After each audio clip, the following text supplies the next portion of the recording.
বিশ্বনবী ফজরের 2 রাকাত সুন্নতে সূরা ইখলাস পড়তেন, মাগরিবের 2 রাকাত সুন্নতে পড়তেন, আবার 7টা তাওয়াফ করার পরে 2 রাকাত সুন্নত নামাজ আছে না নাই? হজ উমরা কারা কারা করছেন দেখি হাত তোলেন। আছে মাশাআল্লাহ কয়েকজন। এই যে তাওয়াফ করতে হয় আল্লাহর ঘরটাকে কেন্দ্র করে, ওয়ালিয়া তাওয়াফু বিল বাইতিল আতিক, 7টা তাওয়াফ করা লাগে না? হাজরে আসওয়াদ যেই কর্নার, এখান থেকে আল্লাহু আকবার বিসমিল্লাহ আল্লাহু আকবার বলে ঘুরে আসলে এক তাওয়াফ, এক রাউন্ড। এভাবে 7টা রাউন্ড দেওয়ার পরে 2 রাকাত নফল নামাজ পড়তে হয়, জানেন তো? এই 2 রাকাত নফল নামাজে বিশ্বনবী প্রথম রাকাতে সূরাতুল কাফিরুন পড়তেন আর দ্বিতীয় রাকাতে সূরাতুল ইখলাস পড়তেন। সুবহানাল্লাহ কইবেন না? আবার বিতিরের 3 রাকাত নামাজের শেষ রাকাতে বিশ্বনবী সূরাতুল ইখলাস পড়তেন। বিতির পড়ি না আমরা? কয় রাকাত? 3 রাকাত। অনেক পদ্ধতিতে বিশ্বনবী পড়তেন, 2 2 2 2 করে সর্বশেষে তিনি 1 রাকাত পড়তেন। এভাবেও পড়া যায়। আবার 3 রাকাত একসাথে কোনো জালসা না দিয়ে তৃতীয় রাকাতে বসবেন, এভাবেও পড়া যায়। আবার আমরা যেভাবে পড়ি এভাবেও পড়া যায়, তবে ওইগুলার দলিল শক্তিশালী। আমাদের তার আম দলিল আছে, খাস দলিল নাই। কিন্তু প্রথম 2টা যে পদ্ধতি বললাম এগুলোর খাস দলিল আছে। তবে যে কোনো পদ্ধতিতেই পড়েন, কবুল করবে কে? জোরে বলেন কে? বেতরের সালাতের শেষ রাকাতে পড়তেন, মাগরিবের সুন্নায় পড়তেন, ফজরের সুন্নায় পড়তেন। আবার এই ছোট্ট সূরাটাতে বিশ্বনবী বলেছেন সুলুসুল কোরআন। কি বলেছেন? মানে 1/3 অফ দা বুক। এই কিতাবের 1/3 পুরো কোরআনে 30 পারা। তার মানে একবার সূরাতুল ইখলাস পড়লে 10 পারা তেলাওয়াতের সওয়াব আমলনামায় দিবে কে? 2 বার পড়লে 20 পারা, 3 বার পড়লে কয় পারা? 30 পারার সওয়াব। তাহলে এটার ফজিলত কম কম না বেশি বেশি? অনেক ফজিলত, ঠিক কি না? অনেকে বলেছেন, এই যে মুহাদ্দিসিন একরাম অনেকে বলেছেন বিশ্বনবী যে বলেছেন সুলুসুল কোরআন, এটা দ্বারা আসলে 3 বার পড়লে 30 পারা তেলাওয়াতের সওয়াব হবে, এটা নয়। তারা বলেছেন পুরো 30 পারা কোরআনের মূল কথা 3টা। পুরো কোরআনরে যদি আমারে বলেন হুজুর পুরো কোরআনে কি কইছে, আপনি 3 শব্দ আমারে বুঝায় দেন, তাহলে আমি বলবো 1 আল্লাহ বুঝাতে চেয়েছে তাওহীদ, 2 বুঝাতে চেয়েছে রিসালাত, 3 বুঝাতে চেয়েছে আখিরাত। পুরো কোরআনে আল্লাহ 3টা জিনিস কইছে। 1 নাম্বার কি? তাওহীদ, 2 নম্বরে রিসালাত, 3 নম্বরে আখিরাত। সবাই বলেন 1 নম্বরে, 2 নম্বরে, 3 নম্বরে। যেহেতু কোরআনের 3 ভাগের 1 ভাগ হচ্ছে তাওহীদ, আর তাওহীদের কথা এই সূরাতে আছে না নাই? এজন্য এই সূরাকে বিশ্বনবী সুলুসুল কোরআন 1/3 অফ দা বুক বলেছেন। তাওহীদের কথা দিয়ে যেহেতু কোরআনের প্রায় 10 পারা সমৃদ্ধ, এজন্য এই কিতাব থেকে এই সূরাটা পড়লে 1/3 পড়া হয়ে যায়। চিল্লায় পড়েন আল্লাহু আকবার। বিশ্বনবী মসজিদে নববী তৈরির আগে একটা মসজিদ তৈরি করেছিলেন, নাম মসজিদ কুবা। কুবা পল্লীতে মসজিদ বানিয়েছিলেন। ওইটা বানায়া চলে আসলেন মদিনায়। মদিনার একটা জায়গা চুজ করলেন, ওই জায়গায় ছিল মুশরিকদের কবরস্থান। বিষ্ণু বললেন কবর উঠাও, হাড্ডি কঙ্কাল নিয়ে অন্য জায়গায় দাফন করো। খেজুরের বাগান ছিল ভাঙা ভাঙা, বললেন এগুলো সবগুলোর সমান করো। ভগ্ন প্রাচীর ছিল, বিষ্ণু বললেন ভেঙে গুড়িয়ে দাও, এখানে হবে মসজিদে নববী, যে মসজিদে 1 রাকাত সালাত পড়লে 1000 রাকাতের সওয়াব। মসজিদুল হারামে 1 রাকাত পড়লে 1 লক্ষ রাকাতের সওয়াব। মসজিদুল আকসাতে 1 রাকাত পড়লে 500 রাকাতের সওয়াব। আল্লাহ যেন ওই মসজিদগুলো জিয়ারত করার তৌফিক আমাদেরকে দেয়। আরো জোরে পড়েন আমিন। কুবা পল্লীতে তিনি মসজিদ বানালেন। মসজিদ বানিয়ে এই মসজিদের একজন ইমাম নিয়োগ করলেন, করে উনি চলে গেলেন মদিনায়। মদিনাতে মসজিদে নববী তৈরি হলো, ওখানে বিশ্বনবী ইমামতি করেন। কুবা পল্লীর যিনি ইমাম, উনি প্রতি রাকাতে জাহারি কেরাত, যে রাকাত সালাতে আছে মাগরিব, ফজর, এশা, এই প্রত্যেক রাকাতে উনি কেরাত যখন শুরু করতেন সূরা ফাতিহার পরে সূরাতুল ইখলাস দিয়ে শুরু করতেন। এরপরে আরেকটা সূরা, দ্বিতীয় রাকাতে ফাতিহা দিয়ে শুরু, এরপরে সূরা ইখলাস, এরপরে আরেক সূরা। এশার নামাজেও সূরা ইখলাস, ফজরের নামাজেও ইখলাস, মাগরিবের নামাজেও ইখলাস। আপনাদের এই মসজিদের ইমাম যদি প্রত্যেক নামাজে সূরা ইখলাস পড়ে কি করবেন? আজকে ইমামের একদিন কি আমার একদিন, পাইছে কি? কুল আল্লাহ ছাড়া পারে না কিছু, করবেন না? কুবা মসজিদের মুসল্লিরাও তাই করলেন, সব জোটবদ্ধ হয়ে ইমামরে ধরলেন, ইমাম সাহেব খালি ইখলাস পড়েন কেন? ইমাম বলে আমার ভালো লাগে, নামাজ পড়লে পড়ো, নাইলে ভাগো। কি ইমাম দেখছেন?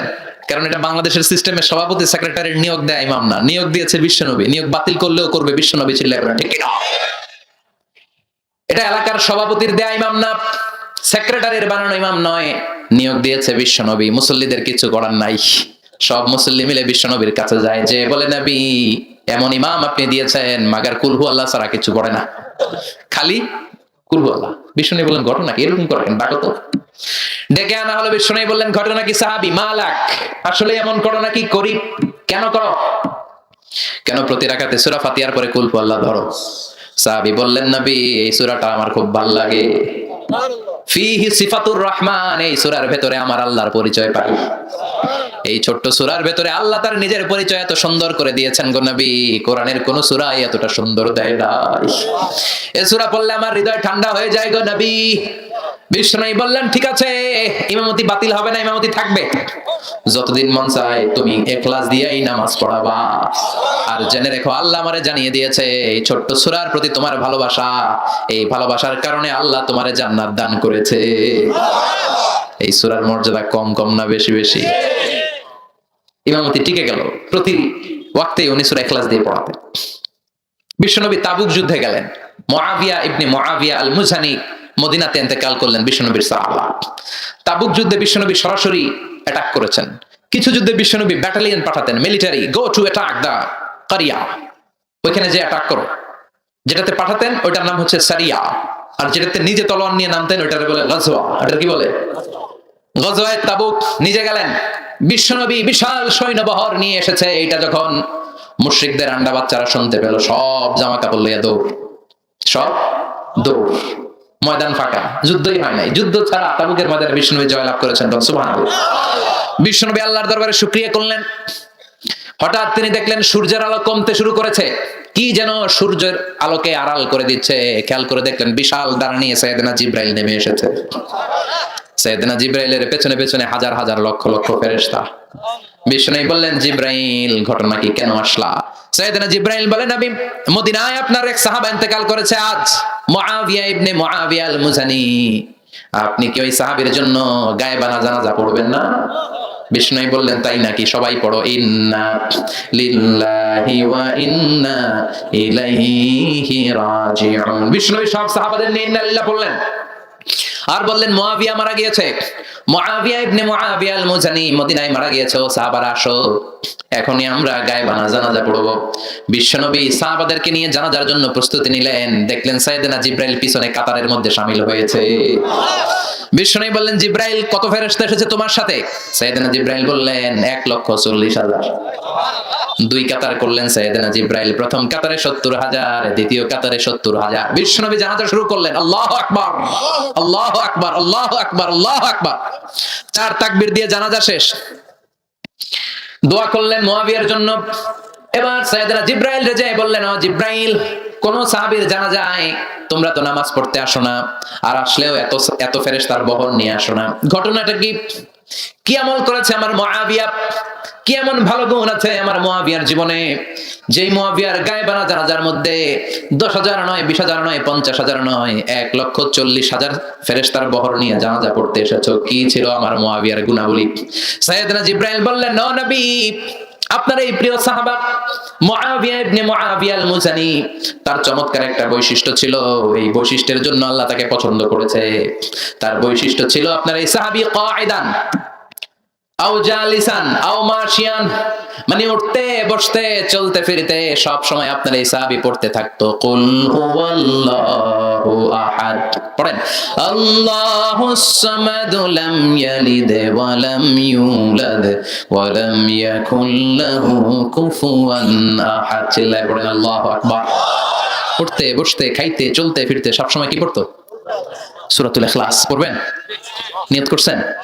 বেশি বেশি আমল করতে রাজি আছেন? হিনা ইউসবিহু ওয়া হিনা ইউমসি ওয়া ক্বাবলা আন-নাওম। বিশ্বনবী ফজরের সময় খেয়াল করে শুনবেন, আর মাগরিবের সময়, আর রাতে যখন বিছানায় ঘুমাতে যেতেন হাত দুইটা এরকম করতেন, করে সূরাতুল ইখলাস, সূরাতুল ফালাক, সূরাতুন নাস, 3টা সূরা শুরুতেই আছে কুল। কি আছে? এজন্য এই 3টা সূরাকে একসাথে বলে কুল আস-সালাসা, বাংলায় বলে 3 কুল। বাংলা কি বলে? এই 3 কুল পড়ে বিশ্বনবী ফু দিতেন। ফু দিয়ে মাথা থেকে মাসে করা শুরু করতেন, করতে করতে পা পর্যন্ত, এরপরে হাত, তারপরে পিঠ, সারা শরীরে মাসে করতেন। সুবহানাল্লাহ। This is a protection from all bad আইস। সব হিংসুকের হিংসা থেকে, সব শয়তানের ওয়াসওয়াসা থেকে, সব ধরনের ব্ল্যাক ম্যাজিক থেকে, জাদু বানটোনা, এগুলো থেকে প্রোটেকশন প্রতিদিন সকালে সন্ধ্যায় ঘুমোতে যাওয়ার আগে নিতেন। পড়েন সুবহানাল্লাহ। নিতে রাজি আছেন তো? প্রোটেকশন দিবে কে? নাকি বডিগার্ড? বডিগার্ড কে? প্রোটেকশন দেয় কে? এজন্য সূরাতুল ইখলাস, সূরাতুল ফালাক, সূরাতুন নাস পড়ার দরকার আছে না নাই? পড়বেন সকালে সন্ধ্যায় ঘুমোতে যাওয়ার আগে, বিছানায় যাওয়ার আগে। আবার মা আয়েশা যখন অসুস্থ হতেন, বিশ্বনবী বলতেন, নবী আমার স্বাস্থ্য খারাপ লাগে, অসুস্থ অসুস্থ লাগে, বিশ্বনবী বলতেন, ও আয়েশা হাত দুইটা এরকম করো আর পড়ো কুল হুয়াল্লাহু আহাদ আল্লাহুস সামাদ লাম ইয়ালিদ ওয়া লাম ইউলাদ ওয়া লাম ইয়াকুল লাহু কুফুয়ান আহাদ। আল্লাহু আকবার। মা আয়েশা বলতেন, আয়েশা ফুদাও, ফালাক ইখলাস ফালাক নাস পড়ে ফুদাও, ফুদা হাত দুইটা দিয়ে সারা দেহের মধ্যে মেসেজ করো, সুস্থ করে দেবে কে? সুস্থ করার মালিক কে?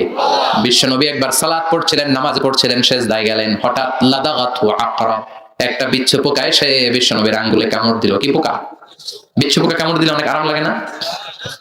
কি লাগে? বিষ, ব্যথা লাগে। বিশ্বনবী ব্যথা পেলেন আর বললেন, লাআনাতুল্লাহি আলাল আকরাব, এই বিচ্ছুর উপর আল্লাহর লানত। লা ইয়ালাম মুসাল্লিয়ান ওয়ালা নাবিয়ান, নবীও চিনে না, কোনটা সাধারণ পাবলিক এটাও চিনে না, মুসল্লিও চিনে না, নবীও চিনে না, কামড় দিয়ে বসছে। বিশ্বনবী ব্যথায় কাতরাচ্ছেন। বিশ্বনবী বললেন, লবণের পানি গরম দিয়ে আনো। বললেন, আমার এই ব্যথা পা আঙ্গুলের মধ্যে ঢালো। ঢালতে আরম্ভ করলেন। বিশ্বনবী পড়তে আরম্ভ করলেন। পড়েন, কুল হুয়াল্লাহু আহাদ আল্লাহুস সামাদ লাম ইয়ালিদ ওয়া লাম ইউলাদ ওয়া লাম ইয়াকুল লাহু কুফুয়ান আহাদ। পড়েন, আল্লাহু আকবার। ওই সাহাবীরা যেমনি মাফ করছে, আমগরও মাফ করো। বিশ্বনবীর যেমনি সুস্থ করেছে, আমাদেরকে সুস্থ রাখো। পড়েন আমিন। এবার আসেন সরাসরি এই সূরা কোন প্রেক্ষাপটে মক্কায় নাজিল হলো এটা একটু জেনে নেই। মনোযোগ আছে না গেছে? কথা বুঝতেছেন? কষ্ট হচ্ছে না তো? কথা বোঝা যায়? এই সূরা নাজিলের একটা প্রেক্ষাপট আছে।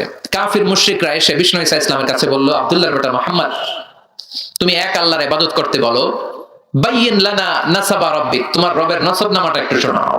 কি শোনাও? নসবনামা চিনেন? বংশধারা। নসবনামা মানে কি? যেমন আমার নাম মিজানুর রহমান, আমার বাবার নাম আলী আহমদ, আমার দাদার নাম হলো জাইনুল আবিদিন, আমার দাদার বাবার নাম হলো মাকরাম। এইভাবে বাবার বাবার বাবার বাবা, এটারে বলে নসবনামা। মুরব্বীরা বুঝবে, পোলাপানরা বুঝে কম, বয়স্করা এটা বুঝবে। এটা কি বলে? মুরব্বী কি বলে? এটারে নসবনামা বলে। এটা হচ্ছে আমার নসবনামা। বিশ্বনবীর বাবার নাম আব্দুল্লাহ, তার বাবার নাম আব্দুল মুত্তালিব, তার বাবার নাম হলো হাশিম, তার বাবার নাম কিলাব, তার বাবার নাম মুররা, তার বাবার নাম ফেহের, তার বাবার নাম গালিব। এভাবে যেতে যেতে যেতে যেতে আদনান, যেতে যেতে যেতে যেতে ইসমাইল, তার বাবার নাম ইব্রাহিম, যেতে যেতে যেতে শীস আলাইহিস সালাম, যেতে যেতে যেতে সাইয়েদনা আদম আলাইহিস সালাম। এটা হচ্ছে উনার নসবনামা, বংশ তালিকা। মুশরিকরা এসে বলে, আব্দুল্লাহর বেটা মুহাম্মদ, তোমার আল্লাহর নসবনামাটা বলো। মানে তোমার আল্লাহর আব্বার নাম কি? তোমার আল্লাহর দাদার নাম কি? তোমার আল্লাহর দাদার বাপের নাম কি? তার বাপের নাম কি? তার বাপের নাম কি? নাউজুবিল্লাহ পড়বেন না? এইভাবে সবাই যখন বিশ্বনবী বলে, বিশ্বনবীরে জিজ্ঞেস করলো, আল্লাহর নসবনামা বলো। সাইয়েদনা জিবরাইল এসে বললেন, ও নবী, আপনি রেগে যাবেন না, চিন্তিত হবেন না, ওদের মুখের উপরে উত্তর দিয়ে দেওয়ার জন্য 4টা আয়াত বিশিষ্ট ছোট্ট একটা সূরা রব্বুল আলামিন এইমাত্র আপনার কাছে নাজিল করেছেন। আপনি তাদের মুখের উপরে এই সূরাটা ছুড়ে দেন আর পড়েন, কুল হুয়াল্লাহু আহাদ আল্লাহুস সামাদ লাম ইয়ালিদ ওয়া লাম ইউলাদ ওয়া লাম ইয়াকুল লাহু কুফুয়ান আহাদ। সুবহানাল্লাহ। কুল হুয়াল্লাহু আহাদ, নবী বলেন, আল্লাহ হচ্ছেন এক, একক। আল্লাহুস সামাদ, তিনি অমুখাপেক্ষী। লাম ইয়ালিদ ওয়া লাম ইউলাদ, আল্লাহ কাউরে জন্ম দেয়ও নাই, কারো গর্ভে তিনি জন্ম নেয়ও নাই। ওয়া লাম ইয়াকুল লাহু কুফুয়ান আহাদ, মহাবিশ্বে তার মতো কেউ নাই, তিনি তার মতো। আল্লাহু আকবার। আবার মুশরিকদের আরেক দল এসে বলে, মুহাম্মদ, বাইয়িন লানা জিনস রাব্বিক, তোমার আল্লাহর জিনস বর্ণনা করো। কোন জিনিস দিয়ে তোমার আল্লাহ তৈরি? আমরা মানুষ কিসের তৈরি? কথা কম। জিনেরা কিসের তৈরি? আগুন। ফেরেশতারা কিসের তৈরি? নূরের। এই যে চেয়ারটাতে বসে আছি, চেয়ারটা কিসের তৈরি? কাঠের। ওরা বলতে আরম্ভ করলো, মুহাম্মদ, বাইয়িন লানা জিনস রাব্বিক, বলো তো তোমার রব কিসের তৈরি? কাঠের? আহুয়া মিন খাশাব আও মিন ফিদ্দা আও মিন যাহাব, তোমার আল্লাহ কি সোনার আল্লাহ, নাকি রূপার আল্লাহ, নাকি তামার আল্লাহ, নাকি কাঠের আল্লাহ, নাকি স্টিলের আল্লাহ? কি দিয়া বানানো? নাউজুবিল্লাহ কইবেন না? আবার সাইয়েদনা জিবরাইল এই সূরাটা নিয়ে আসলেন, বললেন, নবী, ওদের মুখের উপরে চপেট আঘাত করেন আর চিৎকার করে ওদেরকে শুনিয়ে দেন। সবাই পড়েন, কুল হুয়াল্লাহু আহাদ আল্লাহুস সামাদ লাম ইয়ালিদ ওয়া লাম ইউলাদ ওয়া লাম ইয়াকুল লাহু কুফুয়ান আহাদ। পড়েন, আল্লাহু আকবার। আল্লাহর পরিচয় পাইছেন? এই সূরা পড়লে আল্লাহ চেনা যায় না? আল্লাহ বললেন, গোলাম শোনো, কুল হুয়াল্লাহু আহাদ। প্রথম আয়াত কুল। কুল মানে কি? বলেন। সে, নবী আপনি বলেন, হুয়াল্লাহ, তিনি হচ্ছেন আল্লাহ। তিনি হচ্ছেন এক এবং একক। কুল হুয়াল্লাহু আহাদ, নবী আপনি বলেন হুয়াল্লাহ, তিনি কে? স্ত্রীদেরকে ভালোবাসতে হয়, স্ত্রীদেরকে সোহাগ করতে হয়, স্ত্রীদের সাথে রোমান্টিসিজম করলে সওয়াব আছে না নাই? স্ত্রীদেরকে ভালোবাসার গান শুনলে সওয়াব দেয় কে? স্বামী স্ত্রীর ভালোবাসাতে রহমত নাজিল হয়, আর স্ত্রীর সাথে ভালোবাসা না করে পরকিয়া করলে গজব নাজিল হয়। ওয়াইফকে যদি বলেন আই লাভ ইউ, প্রতিটা অক্ষরে সওয়াব আছে না নাই? আর শালীরে যদি বলেন আই লাভ ইউ, ভাবিরে যদি বলেন গজব নাজিল হবে, ঠিক কিনা?